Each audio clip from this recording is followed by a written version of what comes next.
8ನೇ ದಿನ ಬಂದೇ ಬಿಡ್ತು. ಬೆಳಗ್ಗೆ ಎಲ್ಲರೂ ಸ್ಪೀಡಾಗಿ ಎದ್ದು ಎಲ್ಲರೂ ಅವ್ರವ್ರ ಕಾರ್ಯಕ್ರಮಗಳನ್ನೆಲ್ಲ ಮುಗಿಸ್ಕೊಂಡು ಬ್ರೇಕ್ಫಾಸ್ಟ್ ಮಾಡಿಕೊಂಡು ಬಸ್ ಹತ್ತೋದಕ್ಕೆ 11 ಗಂಟೆ ಮೇಲಾಗಿತ್ತು. ನಾವು ಮಾನಸ ಸರೋವರ ಅಂದ್ಬಿಟ್ಟು ದಾರ್ಚಿನ್ ಕಡೆ ಪ್ರಯಾಣಕ್ಕೆ. ಈ place 4575 metres height above the sea level.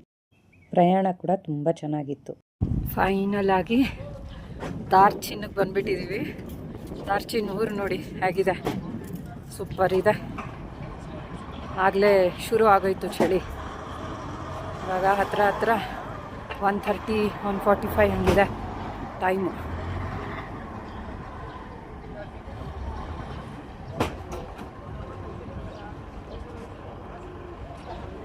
ಈಗ ನಾವು ಸ್ಟೇ ಮಾಡ್ತಿರೋ ರೂಮ್ ಇದು. ನಮ್ಮ ಲಗೇಜ್ ಎಲ್ಲ ಇಳಿಸ್ತಾ ಇದ್ದಾರೆ.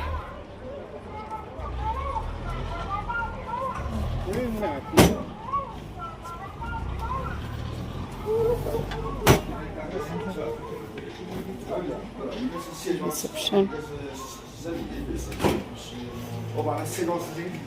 ಇವರೆಲ್ಲ ನಮ್ಮ ಗ್ರೂಪು, ನಮ್ಮ ಗೈಡ್ಸು.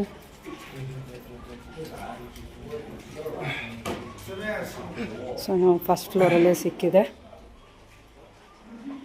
ನಮ್ಮದು ರೂಮ್ ನಂಬರ್ 8111 ಅಂದರೆ 111 ಅರ್ಥ.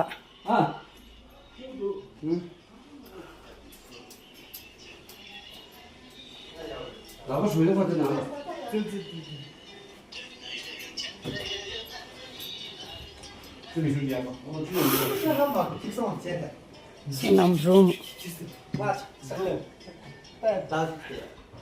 ಕಂಫರ್ಟಬಲ್ ಆಗಿ ಪ್ಲೆಸೆಂಟ್ ಸ್ಟೇ ಈ ಥರ ಇರುತ್ತೆ. ನಮಗೆ ಬೇಕಂದರೆ 2 ಬೆಡ್ಸು, ಇಲ್ಲಾಂದರೆ 3 ಶೇರಿಂಗು.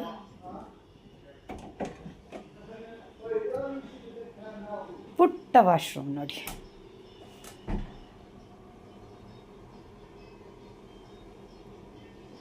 ಇಷ್ಟೇ ವಾಶ್ರೂಮ್. Thank you. ಅಷ್ಟಪದ್ದು ಹೋದಾಗ ತೆಗೆದಿರೋ ಫೋಟೋ ಕಂಪ್ಲೀಟ್ ದಾರ್ಚಿನ್ ವ್ಯೂ. ಇಲ್ಲಿ ನನಗೆ ಸ್ವಲ್ಪ ಸಮಯ ಸಿಕ್ತು. ಹಾಯಾಗಿ ಆ ಪರಮೇಶ್ವರನ ಹತ್ರ ಆ ನದಿ ಮಧ್ಯದಲ್ಲಿ ಕೂತ್ಕೊಂಡು ಧ್ಯಾನ ಮಾಡಿಕೊಂಡು ನಮಗೆ 1 ಅವರ್ ಟೈಮ್ ಕೊಟ್ಟಿದ್ರು ಅಲ್ಲಿ. ಇದು ಸೌತ್ ಫೇಸ್ ಕೈಲಾಸ ಪರ್ವತ ದರ್ಶನ. ವೆದರು ತುಂಬ ಪ್ಲೆಸೆಂಟಾಗಿತ್ತು.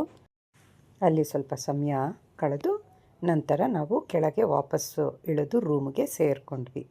ಆಮೇಲೆ ನೈಟ್ ಡಿನ್ನರ್ ಮಾಡಿಬಿಟ್ಟು ಇನ್ನು ಬೆಳಗಿನ ಜಾವನೇ ನಾವು ಪರಿಕ್ರಮಗೆ ರೆಡಿ ಆಗಬೇಕಾಗಿತ್ತು.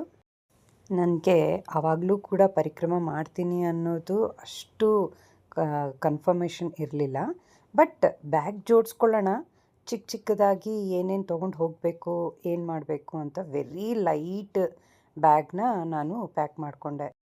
ಒಂದು power bank, 2 water bottle, protein bars, medicines, wet wipes, diaper, money purse. ಇಷ್ಟಕ್ಕೇ 3 kg ಮೇಲೆ ದಾಟೋಯ್ತು. ಮತ್ತು scarf, hat, sunglass, thermal, jacket ಇವೆಲ್ಲ ನಾವು ಶರೀರದಲ್ಲೇ ಇರುತ್ತೆ. ಅದನ್ನೇನು ಚೇಂಜ್ ಮಾಡೋ ಕೆಲಸ ಇಲ್ಲ. ಬೆಳಿಗ್ಗೆ ಎದ್ದು ಯಮದ್ವಾರಕ್ಕೆ ಹೋಗೋಣ. ಅಲ್ಲಿ ವೆದರು ನನ್ನ ಶರೀರ 2 ಕೋಆಪ್ರೇಟ್ ಮಾಡಿದ್ರೆ ಪರಿಕ್ರಮಕ್ಕೆ ಹೋಗೋದು, ಇಲ್ಲ ಅಂದರೆ ಬ್ಯಾಕ್ ಟು ರೂಮ್ ಅಂತ ಡಿಸೈಡ್ ಮಾಡಿಬಿಟ್ಟು ಆವತ್ತು ಲಗೇಜ್ ಪ್ಯಾಕ್ ಮಾಡಿ ಮುಗಿಸ್ದೆ.